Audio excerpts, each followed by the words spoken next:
Salut les devins, c'est Saikyo. On a des spoilers sur les épisodes 41, 42, 43 et 44 de l'anime Boruto.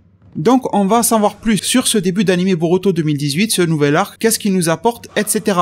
Petite mise au point par rapport à ma review de l'épisode 40, j'ai oublié de préciser dedans qu'on avait eu un nouvel ending. Est-ce que je vais en faire une vidéo spéciale sur ça? Sincèrement, j'en doute. C'est vrai qu'il y a quelques images intéressantes, comme le village détruit avec Boruto qui a l'air triste, etc. Mais est-ce que cet ending nous apprend quelque chose de plus que l'épisode 1? Vous savez, là où il y a Kawaki et tout ça, ne nous avait pas déjà montré? Sincèrement, je ne pense pas que ça apporte beaucoup plus d'informations, donc je ne pense pas en faire d'analyse en vidéo. Voilà. Ceci étant dit, on va passer au spoil de Boruto, et pour faire plus vite cette fois-ci, j'ai été les chercher directement sur un site. Le site s'appelle spiralingsphere.com, je vous mettrai bien sûr le lien de ma source en description, ne vous en faites pas pour ça. Et donc, on va passer au titre et au synopsis de l'épisode 41 de Boruto, qui sera diffusé ce 17 janvier 2018. Il a pour titre « Le pouvoir de l'unité ». Alors l'unité, comprenez plus comme le pouvoir d'être ensemble, d'être une équipe, c'est ça que ça veut dire. Donc le synopsis nous raconte qu'un ninja qui était déguisé en bandit a kidnappé Kiri. En tant que genin, Boruto et les autres ne sont pas censés être impliqués dans des missions dans lesquelles il faut se battre contre d'autres ninjas. Cependant, à cause de l'imploration des villageois, et grâce au jugement de Konohamaru, la Team 7 voit maintenant sa mission changer d'intitulé. À la base, c'était repousser les bandits, et maintenant ça devient sauver Kiri. Donc là les devins, ça correspond un petit peu aux remarques que j'émettais dans ma review d'épisode 40, tout simplement le fait que cette mission ressemble quasiment trait pour trait à la mission qu'a pu avoir Naruto quand il était jeune face à Zabuza. Sauf que bon, à l'époque, le truc de Zabuza, ça avait duré très longtemps, et vous allez vous rendre compte que normalement cette intrigue de Kiri devrait être tout à fait réglée en fin d'épisode 41, au pire début d'épisode 42. Donc déjà, ce sera quelque chose de beaucoup moins impactant dans la vie future du ninja Boruto. Donc on n'a pas de nouveautés sur l'histoire, sur qui sont les méchants, les gentils, etc.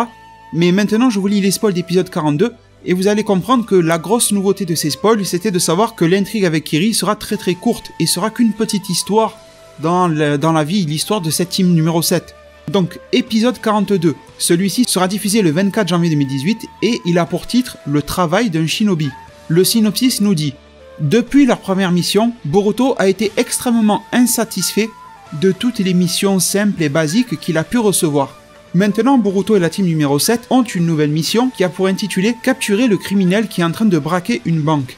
Boruto est alors très content et il est super chaud de pouvoir faire la démonstration de ses capacités depuis si longtemps. Cependant, après être arrivé sur la scène du crime, le criminel qui leur fait face est juste un homme faible qui a été licencié injustement de son travail très récemment. Donc les devins, je pense que vous commencez à capter comment va se passer le début de formation de cette team numéro 7. Ça va être une succession d'histoires courtes qui vont avoir pour but de les former à des tas et des tas de choses, et surtout ça correspond à ce qu'on sait de ces jeunes ninjas. Ils n'ont pas vraiment besoin à leur âge, là ils sont encore très jeunes, d'un entraînement physique. Ils ont besoin d'être préparés mentalement et moralement. Et c'est clairement ce qui va se passer, il y aura une mission. La mission d'épisode 40 et 41 avec Kiri, c'est pour leur apprendre à travailler en équipe, et je pense que ça sera quelque chose de plutôt compris et acquis, surtout pour Boruto. Et là, en épisode 42, le truc, ça va être de comprendre que même si tu as envie de faire de la démonstration de tes pouvoirs, eh bien, tu dois pas taper le premier qui passe parce qu'il a l'air méchant. Tu dois d'abord te rendre compte, juger et évaluer une situation avant d'agir. Parce que même si ce gars-là vient pour voler, eh bien tu risques d'avoir de la peine en apprenant qu'il fait ça par désespoir, pour se sauver de la ruine, pour sauver sa famille, enfin... Il y a quelque chose derrière qui justifie son mauvais acte. Je ne dis pas que je tolère les voleurs de banque, mais je dis juste que humainement, tu comprends mieux quand c'est quelqu'un qui est à la ruine, qui essaye de braquer, et qui va le faire proprement, c'est-à-dire sans tuer ni blesser personne, que quand c'est un groupe de jeunes qui va débarquer dans une banque et tirer sur tout le monde et surtout sur le premier qui passe, et qui va faire des dizaines et des dizaines de morts. Dans les deux cas, ça ne se fait pas. Mais vous comprenez que humainement, il y en a un qui a l'air pire et un autre qui a l'air un peu plus compréhensible. Donc je pense que Boruto et sa bande vont être confrontés à ce genre de situation, et que ça va être l'opportunité parfaite pour Konohamaru de les éduquer encore une fois de plus. Et là maintenant les devins, ça va avoir une relation avec mon titre par rapport à Kawaki, peut-être qu'au final ça n'en aura pas, mais c'est à vous de me dire et de me répondre dans un commentaire. Et donc, épisode 43, celui-ci sera diffusé le 31 janvier 2018, et son titre est un petit peu particulier, d'ailleurs pour vous le traduire en français, ça va être un petit peu bizarre. L'apparition du groupe de la Nuit Blanche.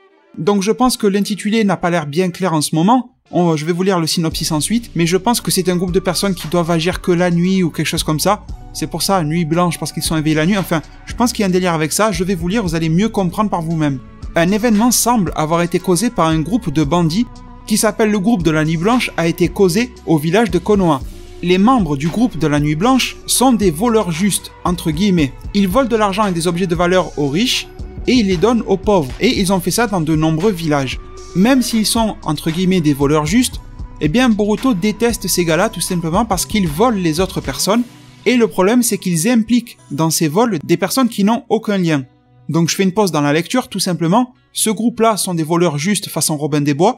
Ils vont s'en prendre à un riche et donner à un pauvre. Sauf que au moment où ils vont voler le riche, ils risquent de causer du mal et du tort à quelqu'un qui était dans la rue à côté, quelqu'un qui n'a absolument rien à voir avec cet incident-là. Ils risquent de le taper pour l'assommer, pour pas qu'il soit un témoin. Voilà. Et c'est ça qui énerve Boruto. Je termine la lecture. À partir de là, Boruto va demander l'avis et l'opinion de Shikadai. Cependant, Shikadai exprime l'idée que peut-être il y a des choses qui ne peuvent pas être mesurées par le bien et le mal. Pour les fans de Dragon Ball Super, ça vous rappellera un petit peu Zamasu, justement, qui avait sa vision de la justice, et en quelque sorte, la justice était très subjective. Et du coup, je continue sur ma lancée, et après on va se parler de tout ça. Épisode 44, le doute de Shikadai. On ne connaît que le titre de l'épisode, on n'a aucun synopsis, et on sait que cet épisode-là sera diffusé le 7 février 2018. Donc on va se parler de ce synopsis-là. Déjà, on comprend que l'intrigue de l'épisode 49 sera aussi terminée en épisode 43. Par contre, il semble vraiment que l'intrigue d'épisode 43 se poursuit en épisode 44, étant donné que Shikadai est impliqué dans le 43 et qu'il est impliqué dans le 44. À part si on passe d'une histoire à l'autre et que d'un coup on oublie la Team 7 pour voir un petit peu le groupe Ino Shikasho, mais je pense pas, je pense que le 43 et 44 sont liés, on verra bien d'ici là. Donc déjà, première chose que je constate, c'est que la morale de l'épisode 42 et du 43 ont l'air quand même assez proches. Parce que dans le 42, on a un voleur de banque qui va voler car il vient d'être licencié injustement, donc ça devrait causer justement de la peine à Boruto, et bim, épisode suivant, on a un groupe de voleurs qui débarquent, et qui sont des voleurs justes, entre guillemets justes. Donc là aussi, on est face à un groupe de criminels cette fois-ci, dans le 42 c'est un criminel, là c'est un groupe, le groupe de la Nuit Blanche, mais pour lequel on a un petit peu de compassion, parce qu'on se dit voler aux riches pour donner aux pauvres, ça a l'air d'être noble, même si c'est illégal, mais c'est un petit côté noble, vous voyez. Sauf que ce type d'intrigue-là aura été déjà bouclé en épisode 42, et du coup on nous rajoute quelque chose. Et là, la leçon, je pense, de l'épisode, mais je pense qu'il y aura plusieurs leçons en épisode 43 et 44, mais la première que je vois apparaître dans ces spoils, c'est tout simplement que même si une situation ressemble à une autre situation, tu ne peux pas te permettre de juger juste parce que ça ressemble. Tu ne peux pas prendre des raccourcis, tu ne peux pas avoir des préjugés.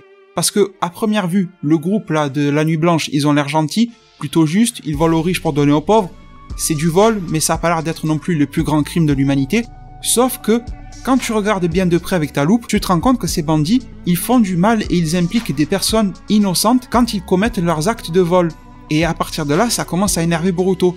Vous voyez déjà, première leçon qu'on en tire et que les jeunes ninjas vont en tirer, étudier chaque situation, même si tu as l'impression que cette situation est exactement la même situation que précédemment. Et ça, c'est un message très important dans la vie. Je suis pas docteur, mais je suis sûr que c'est quelque chose que les médecins, s'il y en a qui m'écoutent, savent très bien. Parce que par exemple, un médecin ne peut pas se permettre de dire « alors lui, il a les mêmes symptômes que celui que j'ai vu il y a 15 jours, donc il a la même maladie ». Non, tu peux pas faire des à première vue, tu es obligé de faire des examens, des tests. Le médecin, s'il fait bien son boulot, il va faire des examens, des tests. Alors bien sûr, pas pour un rhume, mais quand ça a l'air un petit peu sérieux, il faut entrer dans le détail.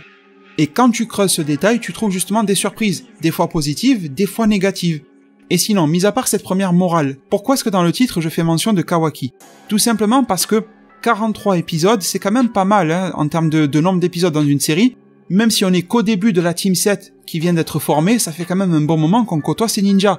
Et si vous prenez la série Naruto et que vous allez au 43e épisode, vous verrez qu'on était déjà dans l'examen Chunin. L'examen Chunin est considéré comme un des plus grands passages de tout Naruto compris. Donc oui, clairement il est temps d'envoyer et de poser des bases. Je vous disais tout à l'heure que le nouvel ending nous montrait justement Konoha détruite avec un Boruto qui est jeune mais qui a l'air triste. Donc ça ne va pas dire que ça va se passer comme ça, parce qu'on sait que Konoha sera détruite quand Boruto sera grand, mais en tout cas c'est quelque chose de symbolique pour nous dire que les choses vont pas tarder à bouger et que les premiers petits engrenages vont se mettre à tourner, vous voyez ce que je veux dire? Donc pour lancer un début à quelque chose, pourquoi pas avoir un jeune Kawaki, parce qu'on a vu que Kawaki avait à peu près le même âge que Boruto physiquement, eh bien un jeune Kawaki qui fait partie de ce groupe des bandits là de la Nuit Blanche. Alors il se peut très bien que cet épisode 43 soit comme le 40 et le 41 et que ça soit pas grand chose, juste une intrigue d'un épisode et on l'oubliera tous dès l'épisode 44, c'est fort possible. Mais le message que je veux faire passer, c'est qu'il est temps pour la série Boruto, maintenant les bases sont très bien posées, eh bien il est temps d'envoyer des éléments, des trucs qui font monter la hype, qui font que le scénario prend, vous voyez ce que je veux dire? Et balancer un jeune Kawaki qui n'aurait rien à voir moralement avec le vieux Kawaki, enfin, le Kawaki ado ou adulte ou je ne sais pas quoi, mais ça poserait déjà des bonnes bases. Parce que si vous regardez bien le premier épisode de Boruto, on a l'impression que Kawaki et Boruto se connaissent, voire même de longue date.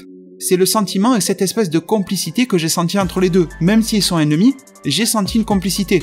Donc pour moi, il ne fait aucun doute que même si ce n'est pas dans l'épisode 43, Kawaki va apparaître de manière jeune quand Boruto sera encore lui un enfant.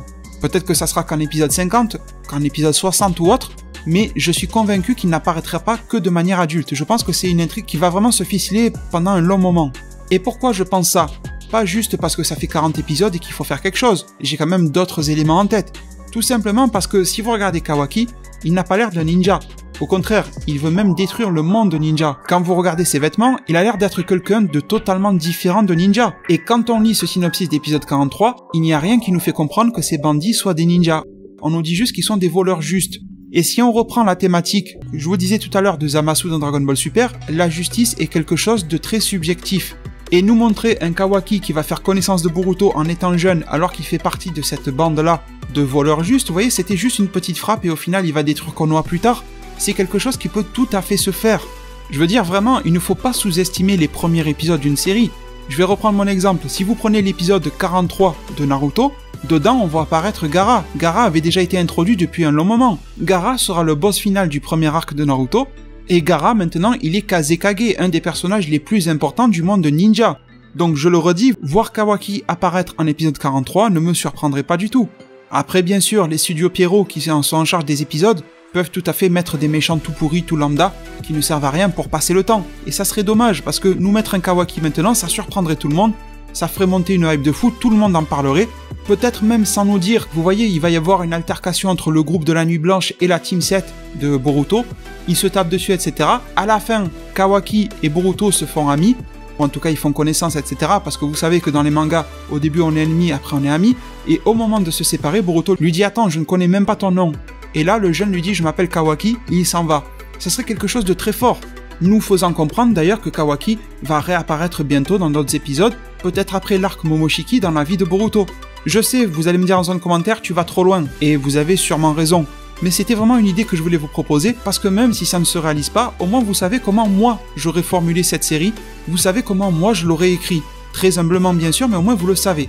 Écoutez les devins, mis à part ça, je suis aussi curieux de savoir ce qui va se passer avec Shikadai, on n'a aucune information par rapport à ça et je suis content que ce personnage-là soit un petit peu remis en avant. D'ici là, prenez tous très bien soin de votre futur, je compte bien sûr sur vous, au niveau des likes, les j'aime, ce support-là de votre part est super important, et à plus pour de prochains arts divinatoires.